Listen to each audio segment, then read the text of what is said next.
All right, guys, let's get into chapter 13. I'm going to be relying pretty heavily on the commentaries. I've been under the weather, so yeah, needed a little bit extra support. So, before we begin here on chapter 13, this chapter is going to start off with Job continuing to answer Zophar and friends, letting them know he understands all that they say, that their words are doing no good.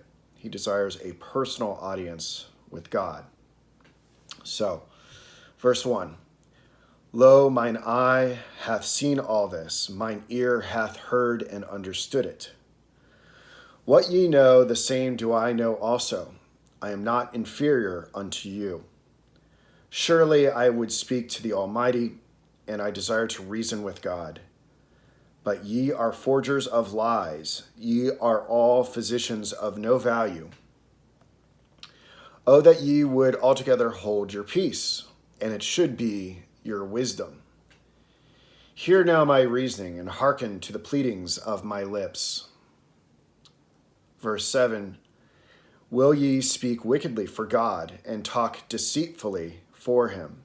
I thought this was a curious articulation. So I think the idea here is that sophistical arguments were put forward in an effort to rationalize Job's fate, but doing so is not helping God, but demeaning.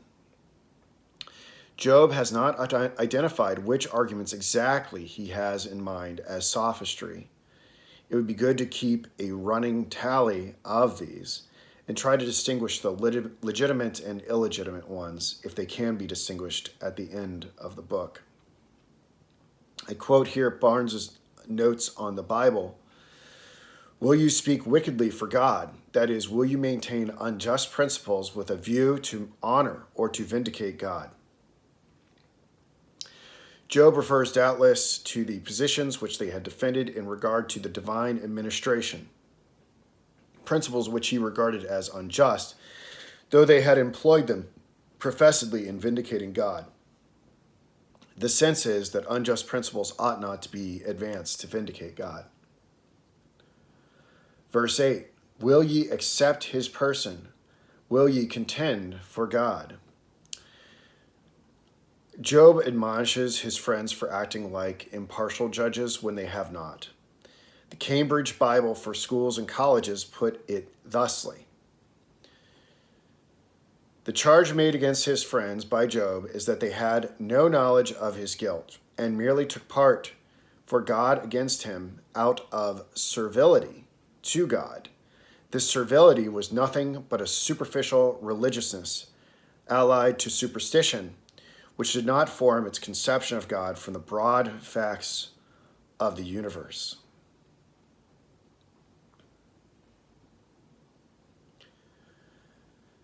Verse 9, Is it good that he should search you out? Or as one man mocketh another, do ye so mock him? So from the pulpit commentary, I quote, Is it good that he should search you out? Are your motives in thus acting, Job asks his opponents, so pure that they will stand the severity of God's judgment when he turns his scrutiny upon you and searches out the grounds of your proceedings? Is not your real motive to carry favor with him because he is so great and powerful? Or as one man mocketh another, do ye so meek him? You may impose on a man by so acting, but you will not impose on God. Job 13:9. So, I mean, like the general point here, as I read these aloud, seems to be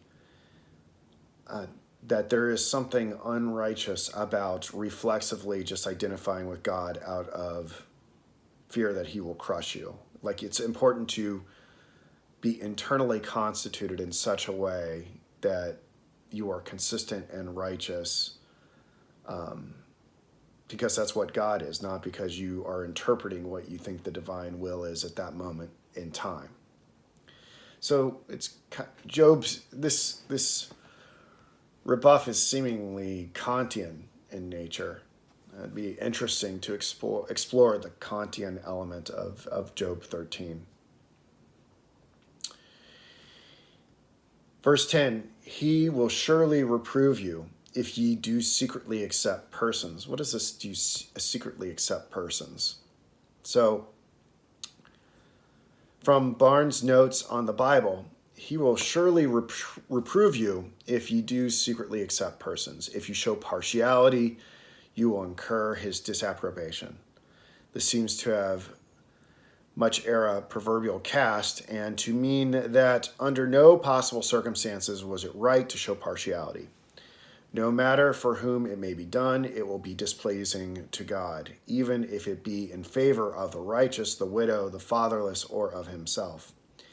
If there is not a disposition to judge according to truth and evidence, God will frown upon you. This is an extension of what we've already contemplated. But let's keep going. No matter who the parties might be, no matter what their rank, no matter what friendship there might be for one or the other of them, it was never to be assumed that one was right and the other wrong without evidence. The exact truth was to be sought after and the judgment made up accordingly. Even when God was one of the parties, the same course was to be pursued.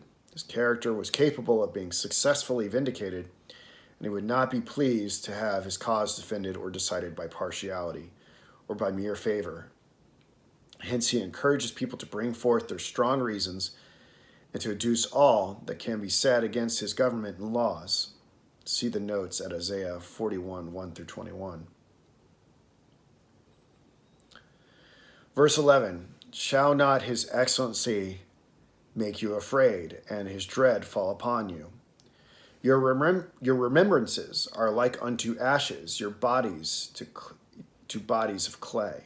What are these remembrances? The way it's being used here, according to the Jameson Fawcett Brown Bible commentary, is that remembrances are like proverbial maxims. So called because well remembered like unto ashes, or parables of ashes, the image of lightness and nothingness.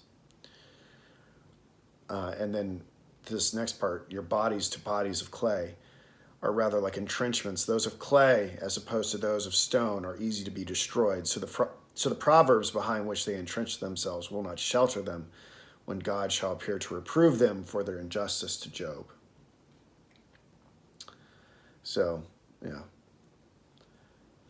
These well-worn axioms are not going to endure. Hold your peace, let me alone that I may speak, and let come on me what will. Wherefore do I take my flesh in my teeth, and put my life in mine hand? But this is very curious. What is this? Do I take my flesh in my teeth?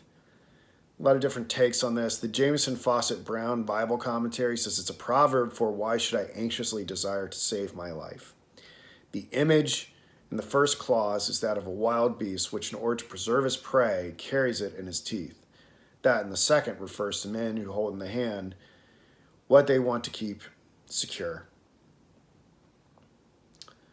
Verse 15, though he slay me, yet will I trust in him, but I will maintain mine own ways before him. He also shall be my salvation, for an hypocrite shall not come before him. Hear diligently my speech and my declaration with your ears. Behold now, I have ordered my cause. I know that I shall be justified. Who is he that will plead with me? For now, if I hold my tongue, I shall give up the ghost. Only do not two things unto me, then will I not hide myself from thee. Withdraw thine hand far from me, and let not thy dread make me afraid. Then call thou, and I will answer, or let me speak, and answer thou me. So just to clarify this, I consulted the pulpit commentary in regards to only do not two things unto me. Before beginning his plea, Job has two requests to make of God. The first, that he will put an end for a time to his bodily sufferings, suspend them at any rate while the pleading continues. And the second, that he will, during the same space, abstain from terrifying him mentally as he had done on previous occasions. Then will I not hide myself from thee, literally from thy face. Verse 23, how many are mine iniquities and sins? Make me to know my transgression and my sin. Job's just like, what have I done to deserve this? Make it clear. Wherefore hidest thou thy face, and holdest me for thine enemy? Wilt thou break a leaf driven to and fro, and wilt thou pursue the dry stubble? I thought this was an interesting turn of phrase. Matthew Poole's commentary, I quote, "Doth it become thy infinite and excellent majesty to use all thy might to crush such a poor, impotent, frail creature as I am, that can no more resist thy power than a leaf, or a little loose and dry straw can resist the fury of the wind or fire?" Verse 26, "For thou writest bitter things against me, and make me to possess the iniquities of my youth." What is this writing of bitter things? So from the Benson commentary, in regards to "for thou writest," that is, thou appointest bitter things against me, a terrible sentence or most grievous punishment. It is a metaphor taken from the custom of princes or judges who anciently used to write their sentences or decrees concerning persons or causes brought before them. "And makest me to possess the iniquities of my youth. Dost now at once bring upon me the punishment of all my sins, not excepting those of my youth, which were committed before I well knew what I did."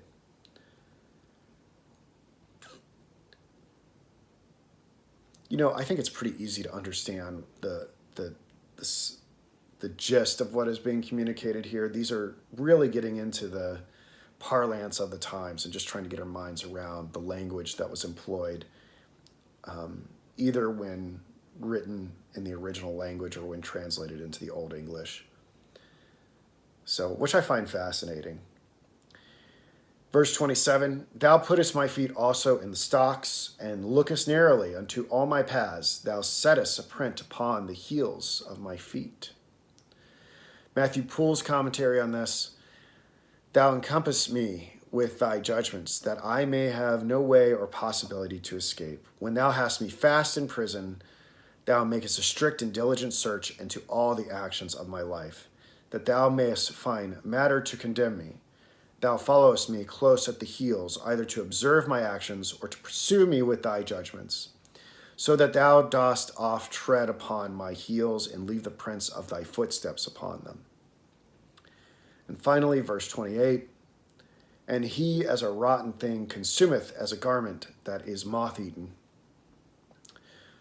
From the Cambridge Bible for Schools and Colleges, "And he as a rotten thing," or one who as a rotten thing. Job no more speaks of himself in the first person, but in the third, because he thinks of himself as one of the human race in general, which is feeble and short-lived. All right, that's chapter 13.